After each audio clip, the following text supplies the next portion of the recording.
ओम शांति। खुदा दोस्त की कहानी अक्सर बाबा मुरली में बात करते हैं, तो खुदा दोस्त की कहानी क्या है आज हम वो सुनते हैं।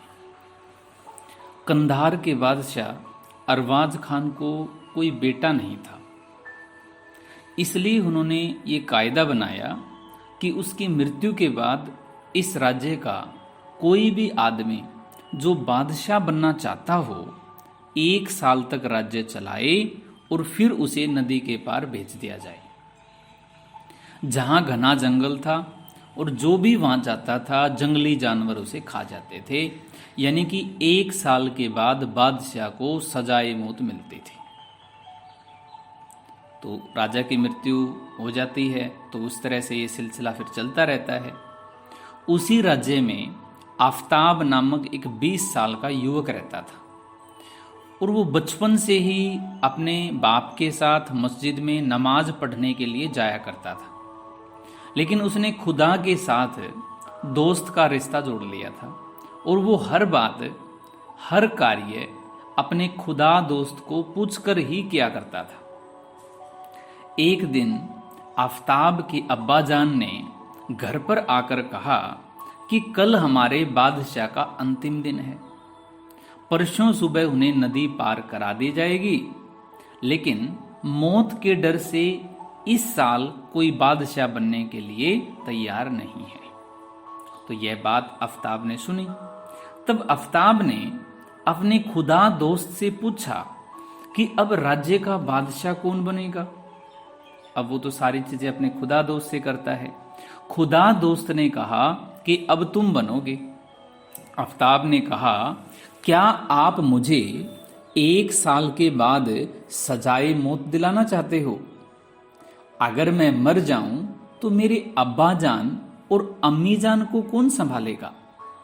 तब खुदा दोस्त ने कहा, तुम बादशाह बनने जाओ, मैं जैसा जैसा कहूं वैसा ही करते जाओ।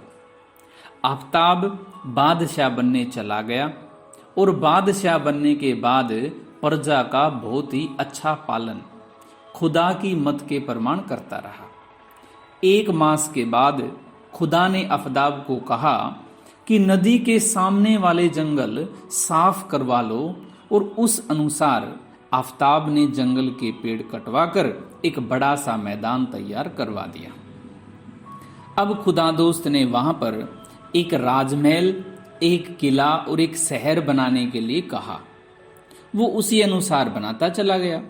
राज्य के खजाने से ही धन लेकर नदी के उस पार शहर बसाने लगा। उसमें सब प्रकार की सुख सुविधाएं निर्मित हो गई।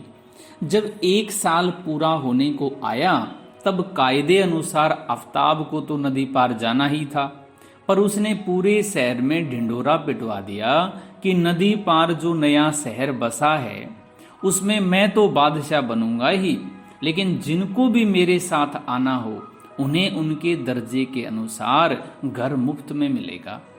दूसरे दिन जब आफताब नदी पार गया तो सारे शहरवासी भी उसके साथ साथ सुख शांति पाने के लिए नदी पार चले गए।